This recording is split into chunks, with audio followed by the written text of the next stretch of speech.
시청자 여러분 안녕하십니까? VOA 뉴스입니다. 북한이 외무성 당국자를 통해 향후 미북 협상에 폼페오 국무장관이 아니라 다른 인물이 나오길 바란다고 밝혔습니다. 북한의 이 같은 언급은 대화 상대를 자신들에게 맞추겠다면서 트럼프 행정부 내 분열을 꾀하는 상투적이고 모욕적인 술책이라는 분석이 나왔습니다. 박승혁 기자가 보도합니다. 북한 외무성의 권정근 미국 담당 국장이 조선중앙통신 기자 질문에 답하는 형식으로 폼페오 장관보다 의사소통이 원만하고 원숙한 인물이 대화 상대로 나서기 바란다고 밝혔습니다. 폼페오 장관이 끼어들면 일이 꼬이고 결과물이 날아간다는 비난성 주장도 덧붙였습니다. 미 국무부는 이에 대한 입장을 묻는 VOA의 질문에 보도 내용에 대해 알고 있다면서 미국은 북한과 건설적 대화를 할 준비가 돼 있다는 간략한 입장을 밝혔습니다. 전 국무부 당국자는 미국 측 대표를 자기들 입맛에 맞게 바꾸라고 요구하는 건 매우 모욕적이라고 지적했습니다. That was more worrisome almost than the weapon testing. That's really insulting. North Korea is going to have to walk back from that. 또 다른 전문가는 이런 언사가 트럼프 대통령을 참모와 보좌관들로부터 분리시키려는 시도라고 분석했습니다. 설득이 어려운 실무 참모들보다 트럼프 대통령만 상대해서 미국의 양보를 얻어내려 한다는 것입니다. Personal chemistry, which seems to be real between the leaders, can be turned to an advantage for North Korea, and they want to prevent Trump from being held back by his subordinates. 또 북한은 외교 무대에서 취약한 실체를 숨기기 위해 자주 고약한 운동을 해왔다고 일축했습니다. 폼페오 장관이 여러 차례 김 위원장의 비핵화 약속을 강조하고 청문회에서 김 위원장을 독재자로 보느냐는 의원 질문에 맞다고 답한 데 따른 반발로도 분석됐습니다. Maduro is a tyrant. Kim Jong-un is a tyrant. We have not been remotely bashful. You simply need to read the State Department's human rights report about calling out human rights violations. 이런 가운데 트럼프 대통령은 오는 26일 미국을 방문하는 아베 신조 일본 총리를 만나 북한 문제 등을 협의할 것으로 알려졌습니다. VOA 뉴스 박승혁입니다. 이런 가운데 존 볼튼 백악관 국가안보보좌관은 북한의 핵미사일 제거 결정과 행동이 있어야 상응 조치를 한다는 미국의 입장을 다시 분명히 했습니다. 트럼프 대통령이 김정은 위원장의 할아버지 김일성 전 주석의 생일에 축하 메시지를 보냈던 사실도 공개했습니다. 김칸희 기자입니다. 존 볼튼 백악관 국가안보보좌관이 미국 PBS와의 인터뷰를 통해 북한이 요구하는 미국의 상응 조치, 즉 제재 해제 등에 대한 전제 조건을 밝혔습니다.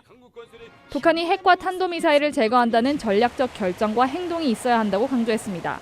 I think this is a very familiar part of American foreign policy. We need to see the strategic decision and the conduct necessary to eliminate North Korea's nuclear and ballistic missile programs.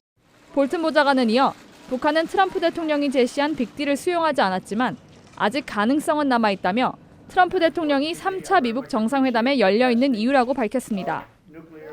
그러면서 트럼프 대통령은 미국이 양보하고 북한의 조치를 기다리는 과거 실패했던 협상 전략은 더 이상 없을 것이라는 점도 분명히 했다면서 이른바 스몰딜 추진 가능성을 일축했습니다. 볼튼 보좌관은 이어 트럼프 대통령은 1, 2차 미북 정상회담을 통해 북한이 핵무기 포기 결정을 한다면 북한이 누릴 수 있는 경제적 미래들을 보여줬다면서 여전히 그 문은 열려 있다고 강조했습니다. And so now I think we're waiting on North Korea to see if they're willing to take advantage of the president's offer. 볼튼 보좌관은 또 트럼프 대통령은 하노이 회담에서 나쁜 협상이 아니라 빅딜을 이루기 위해 단호한 입장을 보여줬다고 강조하면서도 김정은과 좋은 관계를 유지하기 위한 노력을 공개했습니다.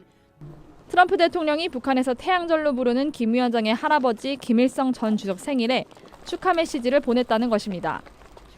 볼튼 보좌관은 이어 김 위원장과 좋은 관계를 유지하기 위한 트럼프 대통령의 노력이 얼마나 더 가능할지 모르겠다면서 이런 행동은 최선을 다한 전면적 압박이며 김정은이 어떻게 나올지 지켜보겠다고 밝혔습니다. VOA 뉴스 김칸희입니다. 국제기구인 자금세탁방지기구가 중국 정부의 대북제재 이행 노력을 높이 평가했습니다. 국제자금세탁방지기구는 17일 발표한 중국 정부에 대한 상호평가 보고서를 통해 중국 당국이 핵미사일 제조 등에 이용되는 자금 제공 등 확산 금융과 관련된 정밀 금융제재에 대한 포괄적인 법적 체계를 갖추겠다는 높은 수준의 정치적 약속을 표명했다며 이는 긍정적인 조치라고 밝혔습니다. 이어 국제자금세탁방지기구의 기준은 적용되지 않지만 중국은 북한과 관련된 유엔 안보리 결의의 다른 측면들에 대한 조치들을 취했다면서 이런 조치들은 중국이 확산 금융 대응에 긍정적인 영향을 미칠 수 있다고 강조했습니다. 미국 공화민주양당 상원의원 9명이 한국에서 외교 군사 당국자들을 만나 미북 비핵화 협상 진행 상황과 미군 유해 문제 등을 논의했습니다. 의원들은 또 해리 해리스 미국 대사와 로버트 에이브럼스 주한미군 사령관 등을 만나 미한 양국 현안에 대한 브리핑을 받고 DMZ를 방문했습니다. 또 북한에서 억류된 뒤 미국에 돌아와 숨진 오토 원비어의 고향 오하이오가 지역구인 로포트만 의원은 한국 당국자들에게 북한의 인권유린 실태가 잊혀져선 안 된다는 입장을 전했습니다. 유엔군 사령부가 한국 측의 비무장지대 DMZ 내 민간인 출입 가능한 둘레길 조성과 관련해 한국 국방부와 긴밀히 협조하고 있다면서도 신중한 입장을 밝혔습니다. 웨이네어 유엔사 부사령관은 18일 열린 유엔사 미디어데이 행사에서 DMZ에서 일어나는 모든 일은 유엔사 권한이라며 최우선 과제는 방문객의 안전과 경계 업무라고 밝혔습니다.